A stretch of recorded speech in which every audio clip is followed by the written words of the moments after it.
Hey, welcome back to Professor FinTech, the channel where we break down complex accounting topics into bite sized, easy to understand lessons. If you are new here, welcome. Make sure you hit that subscribe button so you never miss an episode.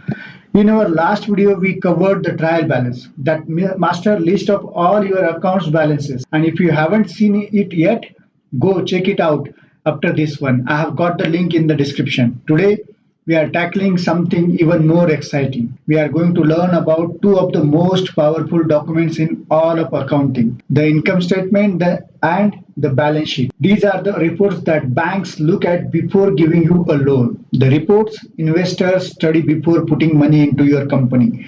The reports that literally tell the story of your business. And by the end of this video, you are going to understand both of them completely, even if you have never studied accounting a single day in your life. Let's get into it. Today's episode, income statement and balance sheet, a beginner's complete guide. These are part 1 and part 2 of what accountants call financial statements, and they are the foundation of understanding any business financial health. Alright, let's start with the story. Imagine a young woman named Priya has always loved baking. She's been making cakes for family functions since she was a teenager. Finally, last month, she took the leap. She opened her own bakery called Sweet Crumbs. She rented a small shop, bought a big commercial oven, shocked it with flour and butter and eggs, hired one helper, and she was off. The cakes were delicious, customers started coming, word spread. At the end of January, her bank manager called her. He said, Priya, you have been our customer for years. We would love to support your business, maybe even give you a loan to expand. But first, can you show us how your business is doing? Priya needed to answer two questions.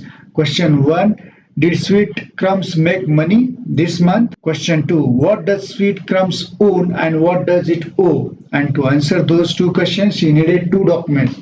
The income statement, which answers did I make money or lose money, and the balance sheet, which answers what do I own and what do I owe. These are the two documents we are going to build from scratch right now using Priya's bakery as our example. Let's start with the part 1, the income statement. You might also hear it called the profit and loss statement or just the P&L. They all mean exactly the same thing. So what is an income statement? Think of it like this. Imagine your school gave you a report card at the end of the semester. It shows your performance over a period of time, not just one day, but the whole semester.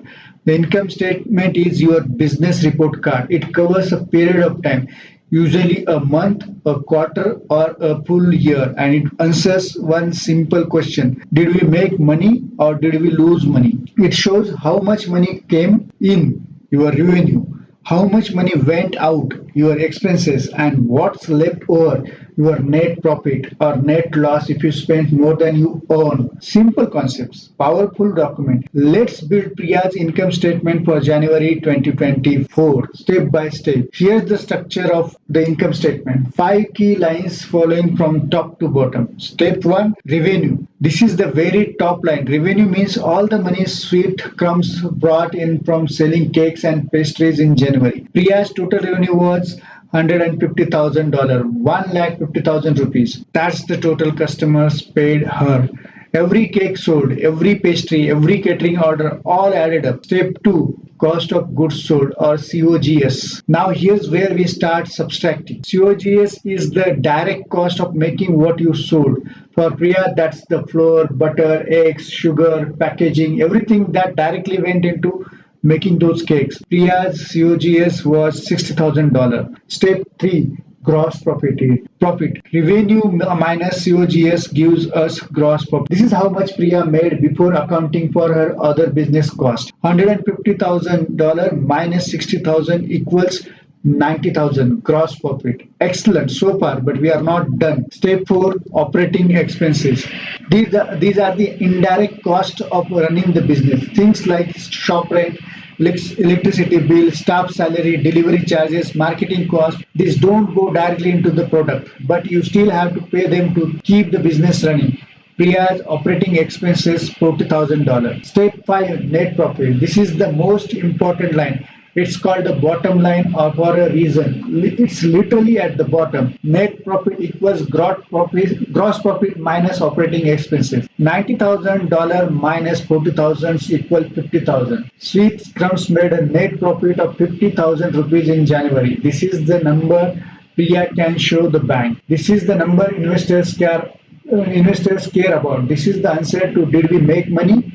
Yes, we made $50,000. Revenue. Now let's slow down and look at each part more carefully, starting with revenue. Revenue is simple. All the money your customer pay you, it doesn't matter if you collected it or not. If you earn it in the period, it counts. Priya's revenue broke down like this. Cakes sold from the shop, $80,000. Pastries and smaller items, $40,000. Catering orders for 2 events, $30,000. Total revenue, $150,000. Now, there are different types of revenue. Priya's main one is product sales. She makes cakes and sells them, but there is also service revenue. If Priya taught a baking class, the fee she charged would be service revenue. Interest income. If the business has money sitting in a saving account earning interest, that interest counts as a revenue too.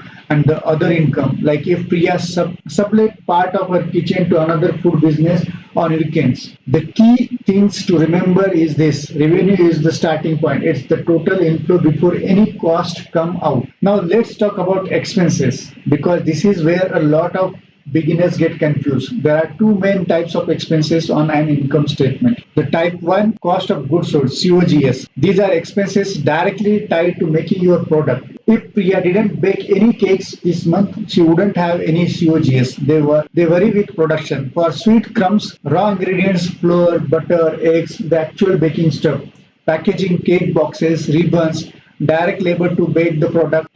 Total COGS $60,000. Type 2, operating expenses. These are the cost of running the business, whether you sell one cake or 1,000 cakes. For Priya, shop rent 15,000. She pays this every month, rain or shine. Staff salary $12,000.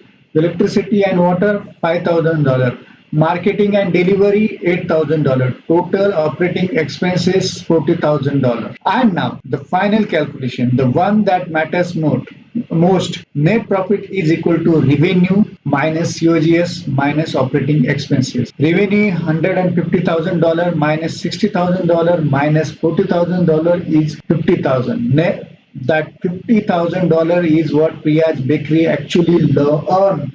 It's real profit. It's the number that goes in her pocket or gets reinvested into the business. Great. That's the income statement. Now let's move to the part 2. If the income statement is like a movie that tells the story of your business over time, the balance sheet is like a photograph. The photograph captures exactly what's there at one single moment in time. And that's exactly what the balance sheet does. It shows you the financial position of your business at one specific date.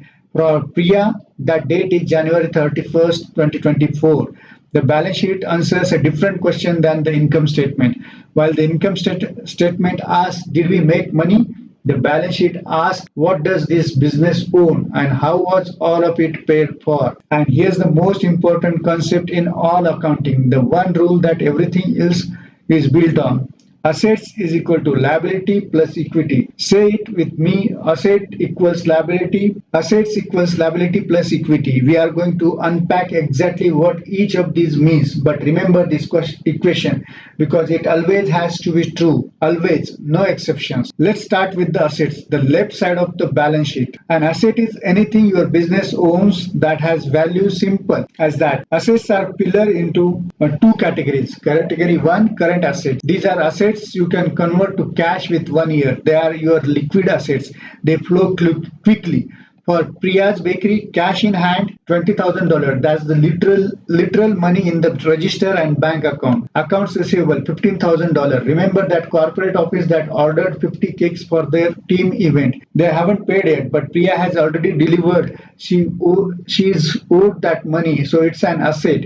Inventory $10,000. The bags of flour, sugar, eggs sitting on the shelf right now, they have value. Total current assets is 45,000. Category number 2, non-current assets. These are long-term assets, things Priya will use for many years. Commercial oven or equipment. $80,000. That big oven isn't going anywhere anytime soon. Furniture and fixtures, 25,000. Counters, display cases, the cute little sitting area. Leasehold improvement, $15,000. Money spent painting the walls, putting up signs, setting up the interior.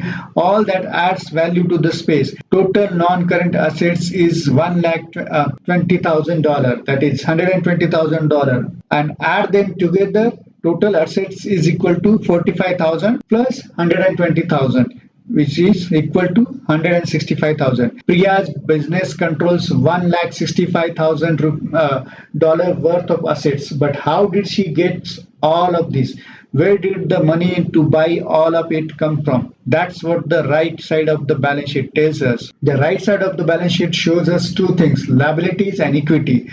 Think of it this way: every single asset on the left side was paid for by someone. Either Priya's borrowed the money or she put in her own money. Those are the only two options. Liabilities, money borrowed that must be paid back. Priya's liability, accounts payable $10,000. She bought sugar from a supplier on credit. She owes that $10,000 due next week. Bank loan, current portion $20,000. She took a loan to buy the oven. The amount due this year is $20,000. Long-term bank loan, $50,000. The remaining balance on that loan due over the next few years. So total liability is $80,000. Equity, the owner's share. This is what left over for Priya after you subtract all the liabilities from the assets. It's her portion, what she truly owns. Priya's equity, owner's capital $65,000. The money Priya personally invested from her own savings to start the bakery. Retained earning $35,000. Profits from the business that she didn't withdraw. She kept them in the business to grow it. Current period profit $15,000. A portion of this month's $50,000 net profit that gets added to equity. Total equity is $115,000. Now let's check total liabilities. $80,000 plus a total equity $150,000 is equal to $165,000. Total that equals total assets. It balanced. It always balances. This is the slide I want you to take a photo of. Seriously, pause the video and screenshot this. Assets is equal to liabilities plus equity. Let's say it one more time with meaning. Assets, everything you own, equals liability, everything you owe, plus equity, the owner's net worth. For Priya, $165,000 is equal to $80,000 plus $115,000. Now I want to explain why this equation always balances, because this is the aha moment for a lot of people. Every single asset in a business was paid for somebody. Either option 1, you borrowed the money, which creates a liability, or option B, you or your investors put in the money, which creates equity.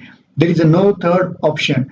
No asset appears from thin air. So the total value of what you own must equal the total of what you borrowed plus what you or investors put in. That's why it's called a balance sheet. The two sides balance. Always, if you prepare a balance sheet and the two sides don't match, stop everything. Go find the error, because there is definitely one. Now that we have seen both statements, let's compare them side by side. The income statement and the balance sheet are related, but they are not the same thing. Here's how they differ. What it shows: income statement shows profit or loss. Balance sheet shows financial position. Time period: income statement covers a period of time like January 2024. Balance sheet is a snapshot on one date like January 31st, 2024. Main items: income statement has revenue and expenses. Balance sheet has assets, liabilities, and equity. The best analogy: income statement is like watching a movie. It shows events happening over a period of time. Balance sheet is like photograph. It freezes everything in place at one moment. Key questions: income statement, did we make money? Balance sheet, what do we own and what do we owe? Both are essential. You can't fully understand a business with just one of them together. They tell the complete story. Here's something that trips you up beginners, so pay close attention. The income statement and balance sheet are not independent documents. They are deeply fundamentally connected. Here's the connection. The net profit that appears at the bottom of the income statement, that $50,000 Priya earned, it does not just sit there. It flows into the balance sheet. Specifically, it flows into the equity section of the balance sheet. as retained earnings or current period profit. So when Priya made $50,000 in January, her total equity on the balance sheet increased by that amount. Think of it like this. The income statement is like a river of water flowing during the month. The balance sheet is the lake, and the end of the month, all that water from the river flows into the lake.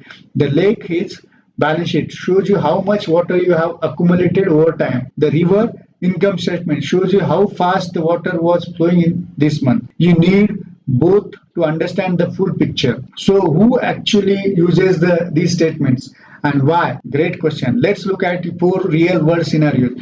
Scenario 1, bank loan application. Priya wants to borrow $5 lakh to open a second branch. The bank's loan officer will pull out her balance sheet to check, does she have enough assets? Is she already over leveraged with debt? Then they will check her income statement. Is she profitable?